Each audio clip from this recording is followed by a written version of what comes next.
Oui, merci. Bonjour à toutes et à tous de Saint-Pierre-et-Miquelon où il est actuellement 17h10. Alors, oui, le territoire de Saint-Pierre-et-Miquelon est un peu atypique dans les Outre-mer de par son histoire. C'est vrai que par rapport aux autres territoires d'outre-mer, nous avons été colonisés, mais c'est sur une terre qui était quasiment vierge. Et donc, ce sont des Bretons, des Normands et des Basques qui ont constitué l'essentiel de la population qui s'est naturellement par la suite mélangée avec d'autres venus. Mais on n'a donc pas forcément la même histoire que les Antilles, par exemple, avec l'esclavage et des différences culturelles très importantes. Pourtant, sur un territoire qui ne connaît ni insécurité, ni immigration incontrôlée ou compliquée, le Front National, puis le Rassemblement National, s'est progressivement imposé dans les résultats des élections, essentiellement les élections à vocation nationale, et notamment les présidentielles, puisque en 2017, Marine Le Pen obtient au premier tour 18% et au deuxième, elle est à 36%. En 2022, elle est aussi autour de 17-18%, mais au deuxième tour, elle obtient presque 51% des voix. Avec aussi cette particularité, il faut quand même y revenir en 2022, c'est que la majorité des Outre-mer au premier tour avait voté pour Jean-Luc Mélenchon, et au deuxième tour, mis à part peut-être la Polynésie, je crois, et la Nouvelle-Calédonie, c'est Marine Le Pen qui va arriver en tête quasiment partout. Alors, ce qui est quand même déjà en soi une particularité, parce que lorsque l'on connaît les deux partis, lorsque l'on connaît leurs différences, leur histoire, il y a quand même déjà une interrogation à ce que l'on puisse, en deux tours, basculer de l'un à l'autre. Et je crois que l'une des raisons, naturellement, et que moi j'en ai retiré, c'était un profond rejet de la politique menée par Emmanuel Macron, qui faisait finalement que les électeurs et les électrices mettaient les différences de programme et de philosophie un peu en arrière-plan pour justement manifester leur colère. Ces élections législatives qui arrivent vont être intéressantes sur le microcosme qu'est Saint-Pierre-et-Miquelon, puisque le RN a dépêché une candidate, et une candidate qui a quand même un certain bagage, puisque elle était députée européenne sortante. Tout simplement parce que le RN pense que cette circonscription est gagnable. Pourquoi? Parce que lors des dernières européennes, des dernières élections européennes, eh bien le parti de Jordan Barleda et Reconquête obtient autour de 28-30% des voix.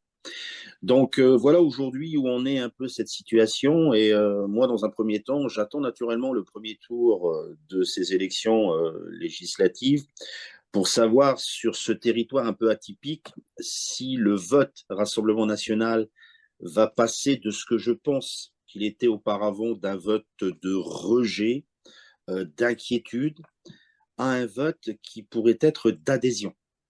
Et ça, je pense que ça va être un premier élément que l'on verra à l'issue du premier tour.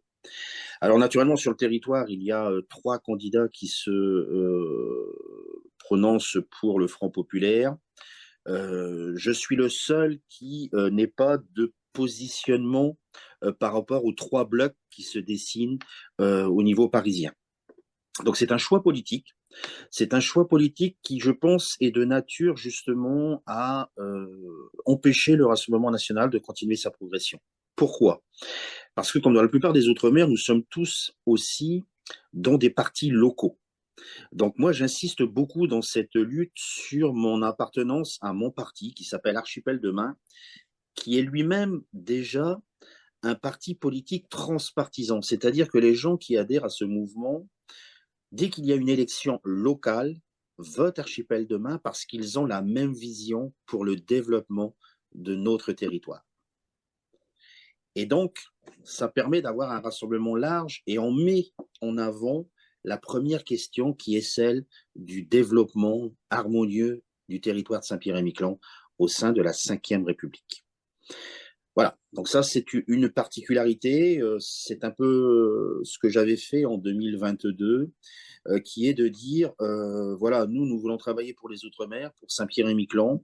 On a besoin déjà d'avoir entre nous, les députés d'Outre-mer, une position commune malgré nos différentes sensibilités politiques. Et pendant ces 2 années, ça a été le cas, puisque dans la plupart des 2 votes de budget qui naturellement se sont terminés par un 49-3, eh bien, les députés d'outre-mer, malgré leur très grande diversité politique, leur très grande diversité de situations économiques et sociales, ont généralement voté comme un seul homme ou une seule femme lors des principaux votes. Et donc ça, je pense que c'est aussi important. Après, sur cette montée du Rassemblement national, moi, la question que je me pose et qui, en tant que, comment dire, que républicain, que démocrate, c'est pourquoi une partie de la population se reporte sur ce parti populiste et qui porte quand même une xénophobie et une certaine discrimination qui heurte ma sensibilité de démocrate et d'homme modéré. Parce qu'il ne faut pas non plus penser que ces votes sont des votes simplement de colère. Ils traduisent un malaise, ils traduisent aussi une désespérance et sans doute des non-réponses des autres partis politiques. Donc je pense que c'est aussi important d'avoir un peu un mea culpa sur nos propres pratiques et qu'il faut réussir à voir ce qui a pu motiver ce genre de vote, parce que lorsque l'on regarde les élections européennes, on s'aperçoit quand même que dans 93% des communes de France et d'outre-mer, le Rassemblement national est arrivé en tête. Donc c'est quand même aussi qu'il a une implantation très très large sur notre territoire. D'où aussi la réflexion qu'aujourd'hui je porte depuis quelques années, c'est est-ce que l'on a adopté à un moment donné la bonne stratégie de les diaboliser et de ne pas les combattre suffisamment sur le terrain au niveau de leurs idées et de leurs programmes. Autrement dit, est-ce que cette diabolisation finalement ne les a pas renforcés?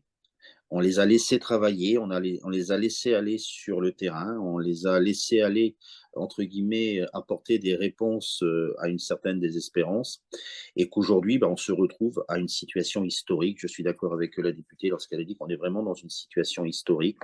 Et en tout cas, à Saint-Pierre-et-Miquelon, nous avons donc choisi, pour faire blocage au Rassemblement national, de porter la voix avant tout d'un parti local transpartisan et dont le seul intérêt est de porter les problématiques des Outre-mer et de Saint-Pierre-et-Miquelon. Voilà ce que je pouvais dire rapidement, et je suis naturellement ouvert éventuellement si vous avez des questions.